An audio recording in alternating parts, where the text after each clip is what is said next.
Hello, podcast listeners. We know podcasts are a great way to catch up on a program that you may have missed on KSJE, and it's provided as a free service of this radio station. But you know, KSJE is now listener-supported, and so while you enjoy this podcast, we hope that you'll also take some time to join KSJE. Become a member today. It's quite easy to do. Just go to our website at ksje.com/support and pick the level of support that best matches your budget. Thanks again for listening. Here's your podcast. This program is supported by San Juan Regional Medical Center, who's expanding its services to offer low-cost blood screenings all year round, now offering walk-in convenience to get the blood tests you want when you want them. MyLabs, patient-ordered testing, is available in Farmington at the hospital's laboratory and the Outpatient Diagnostic Center on 30th Street. Also in Aztec at San Juan Health Partners Family Medicine at 120 Llanos Street. With nearly 20 tests available, there's an option for everyone. MyLabs, patient-ordered testing, a wellness service of San Juan Regional Medical Center. This program on KSJE is supported by Citizens Trust and Investment Corporation, providing a competent, innovative, and caring team of professionals to serve wealth management, trust administration, employee benefit plans, retirement planning, and estate settlement needs. Find out more about Citizens Trust and Investment Corporation at 505-599-0181. Joining me now in our visual radio studios to talk a little bit about the Crime Stoppers organization, Johnny Adams is here. He is the new executive director of San Juan County Crime Stoppers. Good morning. Thanks for coming in. Good morning, Scott. How are you doing? I am well, thanks. And you are relatively new to the job, right? You've only been on the job for a couple months. Yeah, I started the last part of April. Okay. And so far, so good? So far, it's been really, really great. Excellent. And so give us an idea of, if folks have not heard too much about Crime Stoppers recently, a little bit about the organization. This is an organization that works to get tips for law enforcement and other organizations in the community and can even reward some of those tips with some money. Correct. Right? Yes. Basically, Crime Stoppers works for those, I can sum it up as, it works for those who have information but don't feel comfortable talking with the police. You know, there are a lot of people who observe crimes throughout the community, right, just whatever it happens to be, and for whatever reason they're not comfortable talking with the police. So they can call us. Every call that we receive, all the information we receive, be it by the phone tip number or on the web, remains completely anonymous, and then we go and talk to the police and provide them the details of it. Got you. And that's been its kind of MO for years, right, since it was founded. And how long ago was that now? I'm trying to remember. Actually, most people aren't aware, but Crime Stoppers actually started in Albuquerque in 1976. Did it? Okay. Yeah, there was a murder of a college student who was just trying to save money so that he and his wife could go on a decent honeymoon. Took an extra shift at a gas station and was robbed and killed. So the detective in charge of it couldn't get any leads, couldn't get anybody to talk about it, so he put up his own money. And he did a reenactment, and within a couple of weeks, they got a tip, and both individuals who were involved in it were arrested. Wow. And then, so that started in 76, and Albuquerque saw the potential of it and decided to start the Crime Stoppers program. The program came up to here in 1977, and we've been running that program ever since. So one of the first, I would say, then. We're, I believe, the second or the third. Okay, very cool. And again, and I'm sure there's numbers, I don't know if you have them with you, but I'm sure the local Crime Stoppers can take credit for helping to solve numerous cases then since that time. Yes. Since that time, we've received over 30,000 tips and managed to get over 1,700 arrests out of those. So, wow. Okay. Yeah. Very good. Covered several millions of dollars in property. Right. Millions of dollars in guns and weapons and stuff of that nature over its time. So. And the big key, as you mentioned, is the anonymity of the caller. Anonymity. And and that's something that people, when you call dispatch and everything, the first thing that they ask you is your name, stuff of that nature, so that they can call you back in case you get disconnected. Right. And that's because they're an emergency response system. We're really not that system. But people have information that, like I said, they just don't feel comfortable talking with the police. So sure. They come and talk to us. So. And I know you go to, and Crime Stoppers goes to great lengths to keep that anonymity. I mean, again, in a world of caller ID and all this stuff, Right. I mean, you are probably the only entity in the county that blocks those. It doesn't see that when folks call in, and you have a different way to assign a number, I guess, to these callers. So if you do need to get back in touch with them, like to give them a check, you can do that. Well, basically, that process is, as you know, we completely block. We don't get any information for any of the calls that are received. And then when the person comes in and provides that information, or they go on the phone or go on the web, at the end of their tip, they're given what's called a tipster's ID number. Right. And with that number, they have access to actually go back on the web, see what the process is, see if it's progressed to the point where there's been an arrest, and then if there's an award that's available to them, then they take that number. We work with one of the local financial institutions, and that person walks in there with that number, says, I'm with Crime Stoppers, this is my tipster number, and they give them the reward. They get a check or cash or whatever it is. They get cash right there. So total anonymity, because we don't never even meet see them. The police never meet them. The police never meet Right. them. We never meet them. So it's total anonymity as to who gives us those tips. So. Okay.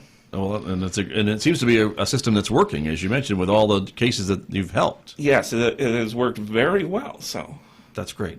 And all of the local law enforcement agencies I know in San Juan County work with Crime Stoppers. yes, they do. If they have a case that they're looking for help with, they will send that to, I guess it goes to you? Yes. And then you can help promote that case, I guess, to Yes, your we network? promote it on our website, and then through Facebook, Instagram, Twitter, all the rest of those. So You're on all the socials like we get everybody else. all the socials. So a lot of times what will happen is like Farmington PD or Aztec or Bloomfield will put on their Facebook, hey, we're looking for this person. Or the detectives will call us and say, hey, this is a person we're looking for.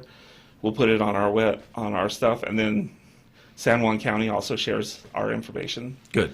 So we get a really, really wide audience. I think at the last count we had over 14,000 people who followed our Facebook page alone. So That's what you want. yeah, Wow. it really is. So. Nice. Well, very good. Well, all you Crime Stoppers fans, follow the KSJE page too, because we could use a few of those followers on our page as well. But it's important, and the fact that you give out a reward, and you were telling me before we came on the air this morning, I know in the past it was for the arrest and conviction of a suspect, but now you may get a reward just for the arrest of a suspect. For the arrest of the suspect is what we go by now. And the reason why is because if you consider arrest and conviction, there's a long process between somebody being arrested. Take a year, couldn't it? Yeah, it or could more. take, I believe in New Mexico, it's up to 18 months. Year and a half. Yeah, so that process, and the person could have done something and through process of the court's been found not guilty or something of that nature. Right. So we got rid of that one and said, okay, for the arrest, we will pay for that information. Interesting. Okay, and it's still up to $1,000. Up to $1,000. So. And that money comes from where? Well, we have three basic funding sources. We're a nonprofit, Right, like we are. like you guys are. That's right. So we're always out there raising money. We apply for grant money to help build that reward fund, and then the state of New Mexico has a Crime Stoppers fee for those who are convicted on each case. They pay a fee back to us, and then That's we use ironic, that. isn't it? Yeah. That So, So I they're kind of convicted. laughed about it because I was like, Yeah. okay, so essentially you're paying for the person who submitted the tip that got you arrested. Right. So they're convicted because of a Crime Stoppers tip, and Right. once they go to jail, they have to pay a fee that goes back to Crime Stoppers. That goes back to Crime Stoppers. Love it. And I love we it. use that money. It's only used, all the money that we raise is actually only used for the operation of the program and rewards. Me personally, I'm a county employee. Are you? Okay. Yeah, so none of the money that we raise from Crime Stoppers goes to me to fund my position or anything of that nature. My position is actually funded agreement between Bloomfield, Farmington, Aztec, and San Juan County, the police departments. They all pitch in a little bit so that, A little bit for we're all not- to get you a full-time job, basically, Right. right? So good. basically Nice. what that means is, we're not spending money trying to make salaries. We're Sure. spending money on the program. And you are basically the staff, are you not? I am the staff. Of I Crime answer, Stoppers. Yeah, I answer to the Crime Stoppers board. Right. which is volunteers throughout the community, and we're always looking, obviously, for volunteers to sit on that board. Right. Every month I go in, I talk with give them the financial information, what our plans are, where we visited, who we talked to, what the tips are. Again, we just kind of give the basic details and what resulted in that, and then the board votes on what the actual award is. Gotcha. The monetary about whatever Right. the case was, how I guess they decide maybe how important that tip was to the arrest of that individual, or they try to maybe rank them. Or... Well, several years ago, we went to what's called the P3 tips system, which is where people can go online and submit their tips. Mm-hmm. In that system, there are point values, for homicide, for bank robbery, whether it's, people throwing trash out on the side of the road, Sure. any of those things. They're all given a point system. That point system then generates how much the tip system recommends as a reward. And then I go in and talk with the board and say, okay, yes, this is appropriate. We believe that this is appropriate. We believe maybe because of extenuating circumstances it needs to be more than what it is, or less, depending. And then the board ultimately has their discussion and they make the determination. They have the final say. They have the final say as to how much the reward is. So Gotcha. And the average is roughly a couple $100s? the average is between $200 and $250 right now. So that's what we've paid, but we have paid several times Right. $1,000 for different things. So Nice. Well, and again, there are many times, as you and I probably both know, that there are people out there that know something about a case, but for whatever reason, they just don't want to talk to law enforcement, to dispatch to whoever, and so Crime Stoppers gives them that avenue to share what they know anonymously. Right, and it was kind of funny. The first day that I got there, the very first tip that I had was on a murder that happened 5 years ago. So we cover, back cases. Sure. And that tip information went to the appropriate cold case in Farmington.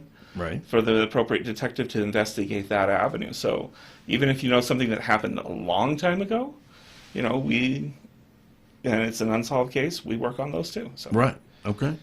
You've also put together kind of almost I think it's weekly, or will be weekly, poster of folks that you're looking for. Yeah. And you sent me one maybe a week or so ago, and yeah, so this one may was or may a not be up couple to years date, right? Right. We basically put, Crime Stoppers tries to put out the poster every single week. Okay. Basically of the high profile or the people who are wanted. The police departments, if they're looking for somebody specifically that week, they'll let us know and say, hey, can you put this person on that poster? Right. We send that out via email to just Everybody. about the entire world, Sure, it seems right? like at times. Well, and then with social media and everything else, I imagine and it gets social just media everybody. and everything like that. And Yeah. we get really good response to that. I mean, the postings that I've done when, like, Farmington PD was looking for the individual who took the puppy from the animal shelter. Right. We got a tip on that, and within like 2 or 3 hours, we had a tip on it. Nice. As to say, this is who we believe it is, and they were we able to forwarded it on, and I believe they were able to find that person. So. Right. And that's a great. That's how it's supposed to work. Yeah, is what that's I'm trying exactly to say. how it's supposed to work. So. And all these 3 individuals that we're looking at right now, again, they all have warrants for their arrest, or They did at the time that we issued that, and that Okay. was about 4 weeks ago. So they may have been picked up, Right. and so those warrants may have been cleared. So Got it. So, and again, that's why you put on there warrants must be confirmed before Yes. arrest. and we also put in there, do not attempt to arrest or confront any of the individuals you see, because even though they Sure. have those charges, you don't know any of the history, and it's best just to contact the police if you see them, or contact us and say, hey, this is where they're at. We'll make sure that the police get over there to talk to them. Balls in your court. Yeah. Police officers. So that's how it works. And we were talking before that tips don't have to be about necessarily all like more serious crimes, I guess, No. when we talk about things like breaking and entering or robbing It can someone be- or murder or it- whatever. But we were talking even about illegal dumping. Illegal dumping Could be a Crime the Stoppers tip. San Juan County is really pushing this year for the illegal dump sites on their board, so that people can submit tips about illegal dumping. They can submit tips on anything. Interesting. Any illegal activity, we take a tip on, and we pass that on to the person who's supposed to get it. So Right. Johnny Adams is my guest this morning. He is the new executive director of San Juan County Crime Stoppers. And again, the work continues. And it seems like I see on social media all the time, there's this proliferation of sort of security cameras. Yeah. And so we get a lot more, everybody gets a lot more images to go along with maybe some of these crimes. Are you just finding that as well? Yes, we do, actually. And I talked about the P3 system. Yeah. When you go in there, there's an option to not only submit the narrative about all the information, but you can also upload photos, other information. The address will come up and it'll populate directly as to what that location is, so that when the police come, because the police sign into our tips program, they get the version where it's basically the information back, and they can look at all of that information that the person has provided. So we get pictures of vehicles, we get pictures of incidents that are graffiti. Right. We've had pictures of those uploaded, all of that. That way the police know exactly what they're looking for. Sure. And what would your advice be to folks who are maybe in a neighborhood watch or in their neighborhoods and they see a suspicious vehicle or anything? Should they be calling those things in? Should that go to a Crime Stopper? Should it go to law enforcement? Or I guess it's up to them if they want to talk to you. If it's an active thing, I spent time with Cedar Hill Neighborhood Watch this last weekend. Right. If it's an active thing that you are witnessing, of course, call the police. Okay. They are going to be the first people. They are going to be the emergency responders for all of that. But if you don't feel comfortable talking to them, actually, we can go through. They can put in the tip. It comes directly to my phone, which I have on me all of the time. Okay. Even when I was on vacation last week, I was still answering tips and making sure that those get there. So that's above and beyond, I think. So is there a way to forward that to? You don't want to go to dispatch, though, right? That's the whole point. No, the whole point is not to originally go to dispatch. So, right. Although in the past, Crime Stoppers has used dispatch as kind of the ones who are supposed to answer the phone, the 24 when I'm not available. We currently use a company in Texas, but I'm trying to get it worked back to where it comes back to San Juan County. I see. Because I think that it really should be, the program is in San Juan County. It's about San Juan County. Right. Everything should be as much as possible in San Juan County. So that would be nice. But again, you really want to keep that anonymity, so it's important to make sure if those calls do come back that they can come back anonymous, I suppose, right? Yes. And that's what it's all about. Yeah. And so what are some of your goals now as a brand new executive director? What do you hope to see? This may be one of them, I guess, maybe bringing that call center back to San Juan County. I would like to see the call center come back to San Juan County. I would like to see a lot of our marketing materials that in the past have gone out of the county. I'm bringing them back into this county so the local businesses benefit from the funds that we raise. Right. And my goal is to be out there and to talk with the community. I went to Riverfest and had a booth there so that we can go out and talk a little bit more to the community. And it was really surprising when most people walked by and they were like, "Oh, Crime Stoppers! I didn't even know you guys were still there." And so all of that has kind of fallen away. So I want to make sure that we get back into the public eye and let them know that we're an option to get that information to the police department as they need to. So. Sure. And go ahead, I'm sorry. The other thing that we were asked to do, and I'm working with the board, is do a lot of crime prevention in the schools, do some crime prevention training, and nice.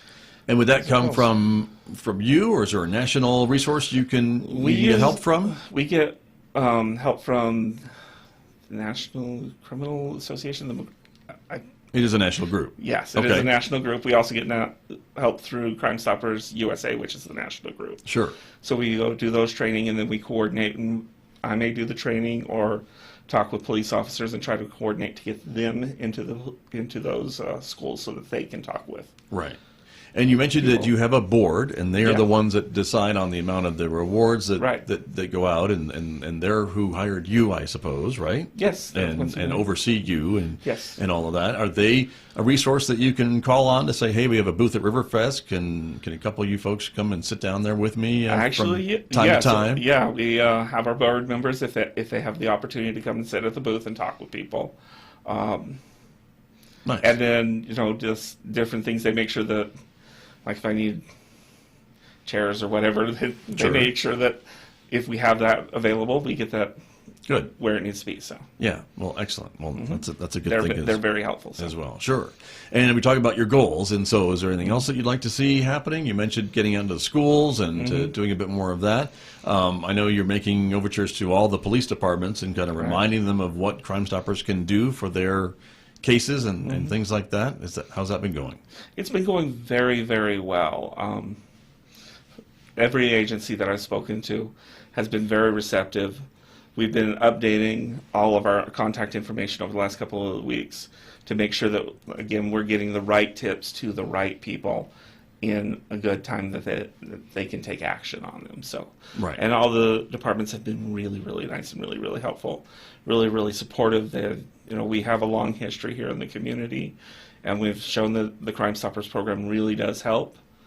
And the police departments want to see us out there getting those tips that they can't get to. So sure. And you mentioned again that sometimes you never know, even with like a cold case, as you were mentioning, something from even, I don't know how old that case was, 5 years ago? 5 years ago. So that you put information out there, and all of a sudden somebody's memory gets triggered, or what have you, or something happens that triggers something, and all of a sudden they call on a tip, and it might work out, right? Yep. So you just never know. You just never know what information. Doesn't just happen on TV. Yeah, right. Doesn't really happen on TV. As the way that it happens on TV. So basically, try to do that. I would like to, speaking of goals going forward, I'd like to expand a little bit more on maybe working with helping work to do some of the bigger cases that we have.